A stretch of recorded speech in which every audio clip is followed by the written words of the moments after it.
What up, what up, what up? Welcome back to another dope episode with On the RIZE TV, 1 hour talk with Mazee. Yep, you know I came back with another cast. Also, I got a double header tonight, so I want everybody to tap in, start subscribing to the channel, On the RIZE TV. And I got some special guests in the building with me. I'm going to let them introduce themselves. So who we got? I'm Joy Victoria, R&B artist here in Charlotte. And yeah. Dope. Who else we got? HBO comedian Dave Martin in the building. From Charlotte, born and raised, Baby Ford Road, all that stand up. And did a few things. We'll get into that later. Folks. Hi, my name is Enise, big niece, not the little one. I am from the 2-5, but I still rep the 203. I'm out here killing it. Absolutely. It's Levi's Rosa. I'm the Charlotte's R&B princess. I also do events. I'm a real estate agent, an event planner, a producer. Multifaceted out here killing it. Absolutely. Give it up for my live audience one time in the building. So all my guests, the live audience is lit right now. They was lit when they walked in. They lit. Yeah. So I'm glad to have all y'all a part of the show. It's great. I want to dive right into it. And I got to start with you, Dave. All right. Because being from Charlotte, you know what I'm saying? So maybe you can clear a few things up that I've been Let's go. Let me clear. So talk to me about being from Charlotte. What have changed since you grew up in Charlotte, seeing the scene with music? You're a comedian, so you on the scene. Yeah. Tell me a little things that's different. The biggest thing that's different is that now I ain't got to say Charlotte, North Carolina. Now I could just say Charlotte, you know what I'm saying? Because back before, let's say, before the Panthers was here, even when the Hornets was here, I'd be like, I'm Charlotte, Charlottesville, Virginia. I'm like, no, bro, Charlotte, North. Where you at though? I had to always say North Carolina. Right. But as things have progressed and moved, we down to one word. You done kind of got there when you can just say one word. Yeah. Right. ATL, Charlotte, Miami, right. Dallas. So I've seen it move. I'm probably older than everybody in here. Damn, you just gonna put yourself up there? Of course. I'm 55. Of course. Shout out to Dave. Yeah. Sorry. Actually, my birthday will be when we're filming this. My birthday will be on this Tuesday. Pisces in the building. I'll be 56. Dave. It seems like you get offended sometimes when people want to say something about Charlotte. You're like, wait a minute, you ain't from Charlotte. You don't know what we've been through. You don't know how we did. Like, Charlotte is a big city. Yeah. Also, it is, to me, I feel like it's segregated too, though. Can you sum that up? I mean, it is, but it ain't. You know what I'm saying? Like the Batesford Road where I grew up. When I was a kid, all black, all black everywhere. Now you go down there by John C. Smith behind the Church's Chicken, it's white folk jogging with their dog. Right. Yeah. The gentrification has wiggled in. They call me every day trying to buy my house every day, and I'm like, well, Connor, you haven't hit the number yet. Yeah. So you hit the number, Connor. I'll walk out this butt ass naked. You can have it, but you haven't hit the number yet. Absolutely. So you a comedian? Yeah, no doubt. You said you started off at the original Comedy Zone here in Charlotte. Yeah. What was that like? That's different from now. I mean, then it was before social media. That was 2001. Mm-hmm. So if anybody remember, that's back when everybody was putting flyers on your car. Yeah. You know what I'm saying? You come out from the party, there's flyers everywhere. So just the moving and the tapping in and the connection was different. That was the biggest difference, Yeah. It was if everybody knows where that place called Crazy Horses, the strip club on Independence. It was in that same shopping center, the original Comedy Zone. Y'all know where that is? Okay. Damn, she said she used to work there. What was it? Crazy Horse in the building. What was it like when you was working there? All that on the couch. Wow. So Dave, you've been around. Yeah. So we also got Victoria on the show. Joy Victoria. Yeah, Joy Victoria. Let's get started with that one though. Like, how did you choose the name? Because so many artists struggle with names. They try to find themselves with names. But like, why did you choose that name? Actually, I am rebranding my name, but Joy is actually my name. Okay. And so that was always a good thing, and it's brandable. So, because I tried to go with J.O. Right. But it was like too many people got that. Exactly. I was like, let me go back to the original me. So, let me try that out. So, I went with that. And then Victoria is actually my middle name. So, it was just like, all right. Yeah. And you're from? I'm from Pittsburgh, Pennsylvania originally. Oh, shit. Where's Khalifa? Yeah. Yeah. So, are you still a fan? Yeah, I'm still a fan. Okay. Yeah. All right. So that's my home team. I gotta represent. I went to Ohio to host at the Rock and Roll Hall of Fame in Ohio, Cleveland, Ohio. Shout out to the Nerve DJs, Johnny. Yo, what up though? I went out there to host, and I ran into a podcast that was from Pittsburgh. Yeah, and they was talking mad funny.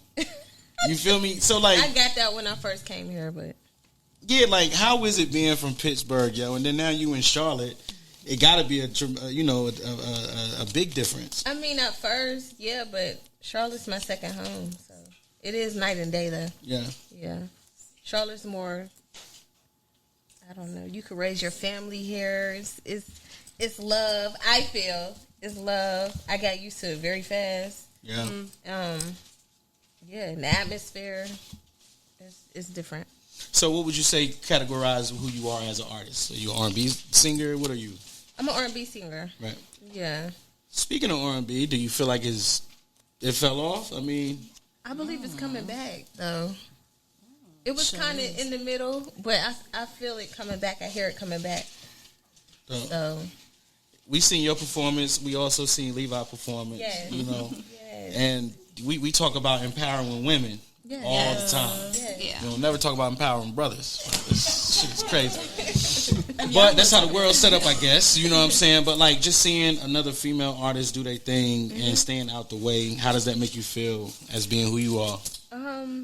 It's beautiful, and like when I just watch people and women expressing their point of view, especially with music, it's relatable. And it's just a motivation, like just watching another woman do her thing. Yeah. What was it like growing up? Where you from, though? Growing up, Yeah. Probably I should ask you, like, what's something you couldn't do that everybody else was doing? that I couldn't do that everybody else is doing was a lot. My upbringing was not peaches and cream. So it was a lot I couldn't do. Yeah. I guess you want to dive into that. We could dive right in. She like, should I say it or should I not say it? I mean, I think I asked the question. I mean, it was a lot. Yeah. Just. I mean, because we know with certain things that we couldn't do that everybody else was doing. Our parents is different, you know what I'm saying? But like, some people just fit in how they fit in. You know what I mean? So also we have Enise, right? Did I say it wrong? Damn. Damn. We worked on this before the cameras turned on. I remember. You was there? Yeah. You were I was there. there? It's Enise. Enise. Yeah. So I have to start there because the way that you even pronounce the name and spell the name is unique. Thank you. So when people see it, they wonder. I wonder all this time. I said, you know what? That's going to be one of the first questions I ask because I want to clear that up for me. Like, why did you choose to present it that way? Okay. Well, Enise, that's my middle name. So I relate to you. It wasn't too hard finding an artist name because I was like, I'm definitely not using my first name because no one knows how to say that shit. So Right. I just went with Enise, and I changed the E's to 3s because I am really big on manifestation. I love angel numbers. Every time the clock hits 333 or 222, me and my family, we always shout it out and we say it out loud, you know. Yeah.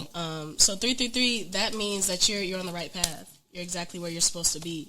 Yeah. And I feel like that's exactly where that's me, 333. Yeah. All in my name. Yeah, and I don't want to make shit awkward. So if y'all see my dog walk through here, you know what I'm saying? She just doing her thing, or is he doing his thing? He's doing his thing. Shout out to Kai, you know. You're from Rocky Mount. Yes, 25. Right. But you had a chance to live somewhere else. I did, yeah. So I was born in like semi-raised in Rocky Mount. And then we moved to Connecticut, New Haven, Connecticut. Gun Wave in New Haven. Yeah. How did you end up here in Charlotte? Family. Family moved back from up north, back down south. And I like to call myself independent. I don't like being around family too much because I'm gonna get sick of you. Love you, but I'm gonna get sick of you. So I wanted to stay in Connecticut for a little while, but then I found out that I was gonna have a little brother. So I was like, yeah, nah, I can't stay in Connecticut. I gotta come back down here. Yeah. Yeah. So family is big for you. I am a very big family girl. Yeah. Yeah. Yeah. Family's very important to me. Right. So I'm hearing things that you're a rock star. I mean, is that what you're hearing? So like, I didn't say it. That's what you're hearing. Cool. You know, you hear about a lot of men being rock stars. Yeah. But then when you hear a female being one, you got to automatically dive in to try to figure out why are you calling yourself a rock star? I'm not calling myself a rock star. I'm a princess. I'm a people are princess. saying. Right, that's what the people are saying. If the people think I'm a rock star, then I'm with it. I mean, I definitely can relate to the title though. This is embarrassing. Hannah Montana was one of my favorite shows growing up. I'm not gonna cap. Damn.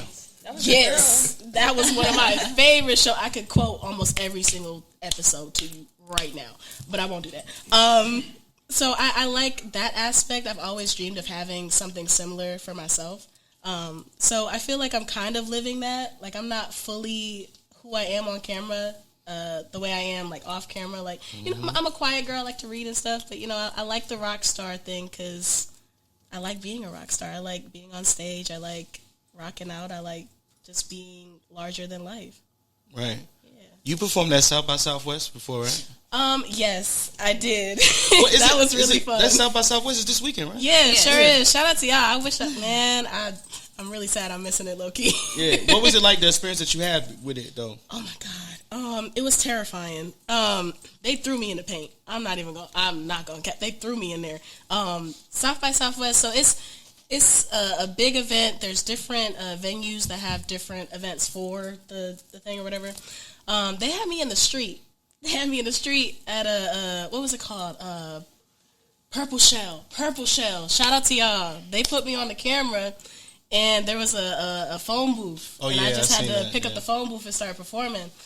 It was dope. There was a group of dancers that came in out of nowhere and just started twerking to it and everything. So, like, they turned it up. It was fun. It was really fun. So your experience was dope. Oh, yeah. You ever had a chance to experience something like that?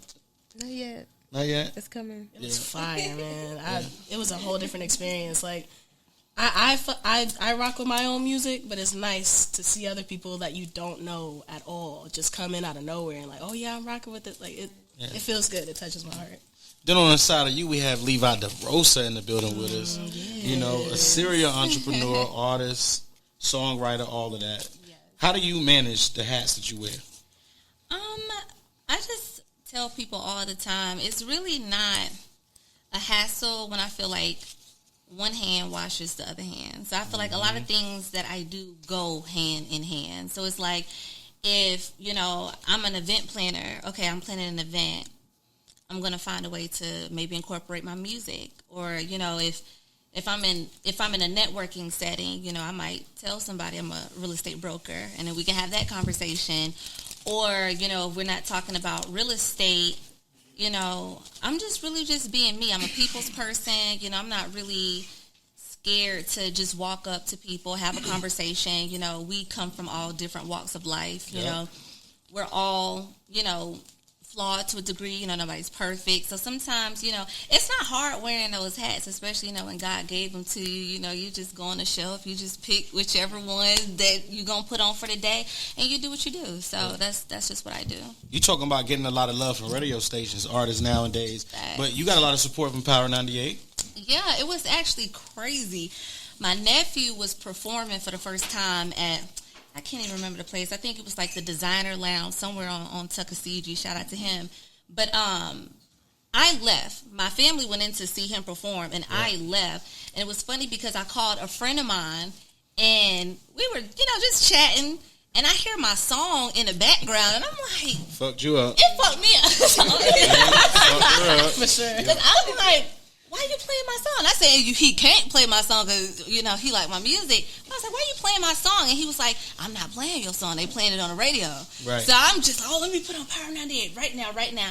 And they was playing my record in 1995. And people tell me that all the time, that they hear them playing the record. That was the first time, it's my bedtime. I'll be in the house. But, so, people will tell me that they hear it, but I've never caught it. So that was the first time I actually caught them playing it on the radio, which just blew my mind, because I know that they've done it, but to just hear it in real time, it is it's surreal. Right. It is surreal, and it just feels good to get the support of the city, to know that they're supporting what I'm doing. How do you get support from the sisters? Like when you're doing your music, everybody want to be supportive towards the city, or they want the city to support them. Yeah. But it got to start from ground zero, right? So like, how do you? That's one thing I love to ask women when they try to empower other women. How do you empower other women? When it comes to music, other female artists listening to other female artists' music, how do they stay focused and not being competitive? Well, I think, a lot of it is just being secure in who you are. I feel like God only made one me, at the end of the day.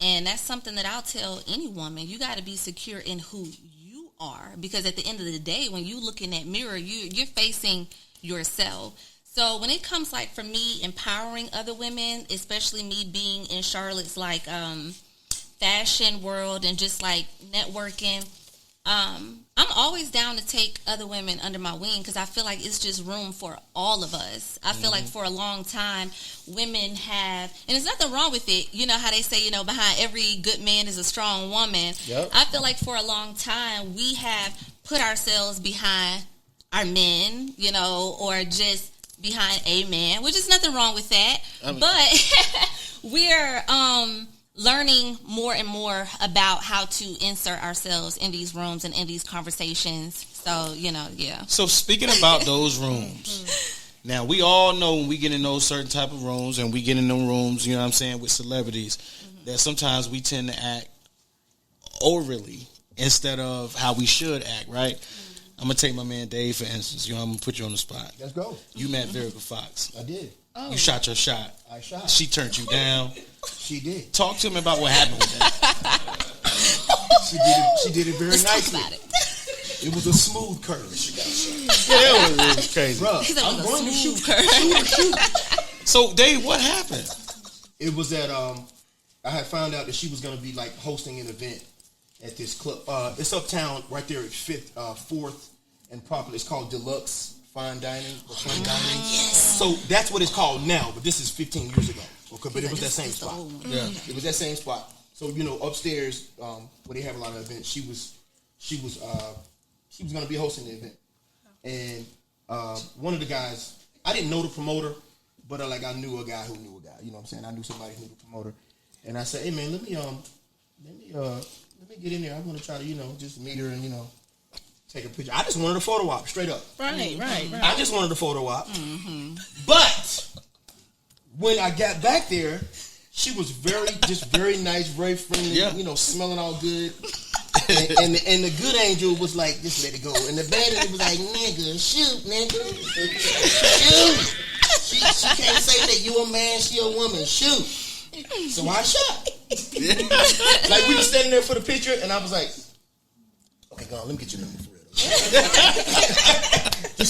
During like the that. picture? And she said, no, I let him snap the picture. I let him snap the picture. So then she said, so she was like, you crazy? I said, no, for real, let me get your number. Until she realized I was like not playing. Yeah. And then she said, okay, I tell you what. She said, if our paths cross each other in a couple more years and we're both still single, then I'll do that. I said, okay, smooth curve. Yeah. So cool with it, no problem. It was still more good than it was bad. It was no bad. There was no bad at all. Right. It was all good. Right. How many of y'all remember HBO? Yeah. Where he's a bad boy. You know what I'm saying? He was the original bad boy comedy. Yep.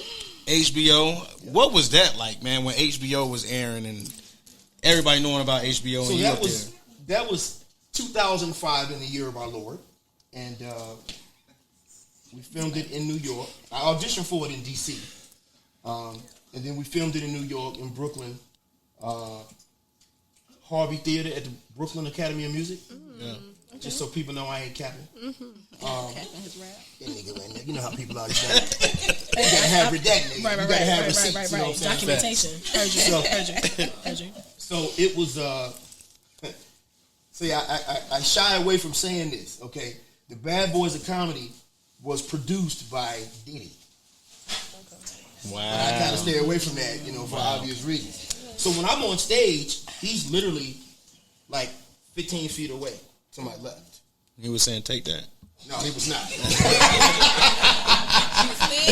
Let me say for the Can I get a drink? Let me get that drink. Let me get that drink right there. Let me say for the record. Since my dog walking through, I'm going to get a drink. I guess it was an after party after the joke. I was so damn broke, thank the Lord. I ain't have enough money to get a cab or nothing to go over there. I went straight back to the room and went to sleep. So I don't know nothing about none of that shit. But, No. That's my only TV credit. That's Yeah. right before Netflix started to take over. That's my only TV credit. It's a very good one. Yeah. It's opened a lot of doors for me. I use it. It helped me get on a tour in the Netherlands called the Bounce Comedy Tour. That's with Rotterdam and Amsterdam. It helped me to open for Steve Harvey. It helped me to open for Mike Epps. So it opened some doors. That's dope. But you know what one of the greatest things about you, man? What? The fact that you beat prostate cancer, man. Yes, sir. Y'all give it up, bro. Yes, sir. Bro, let's go. You was battling that during COVID? I mean, I was beating cancer's ass during COVID. Damn. I like to. I'm a wordsmith. I like to. You know what I'm saying? And I'm not tripping when people say I'm a cancer. When people say they're a cancer survivor, I'm not tripping on that. I'm not even tripping when people say they were battling cancer. Yeah. I was waking up every morning like, you done fucked around and let my ass wake up again. I'm in your ass again. Every morning.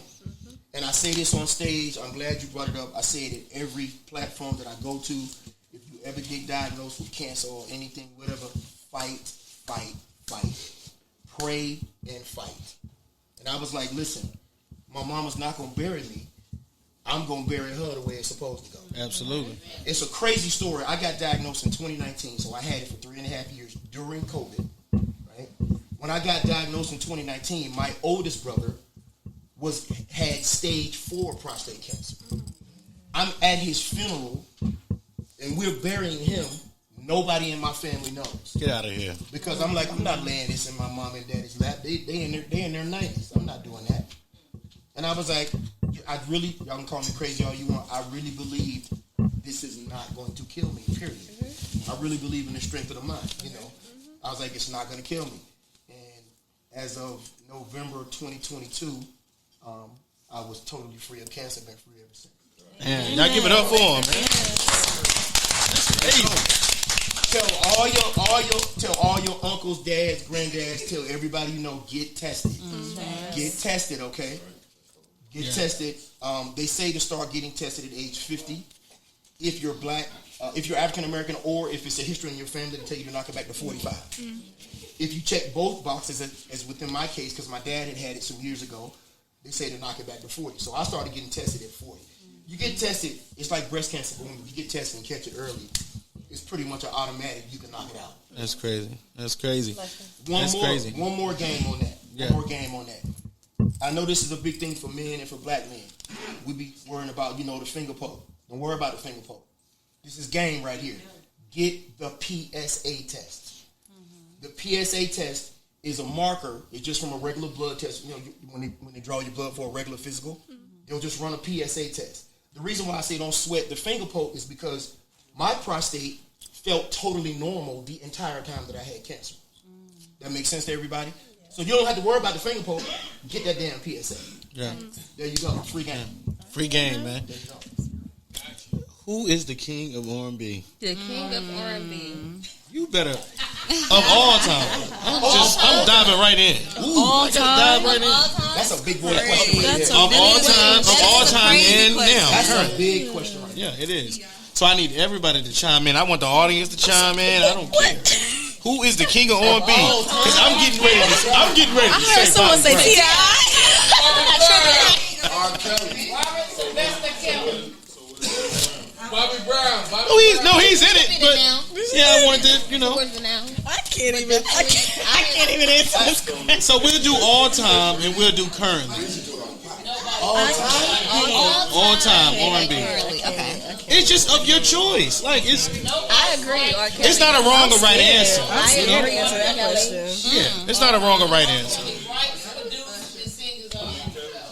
I agree. R. Kelly. You're gonna go with R. Kelly. I was definitely listening to him.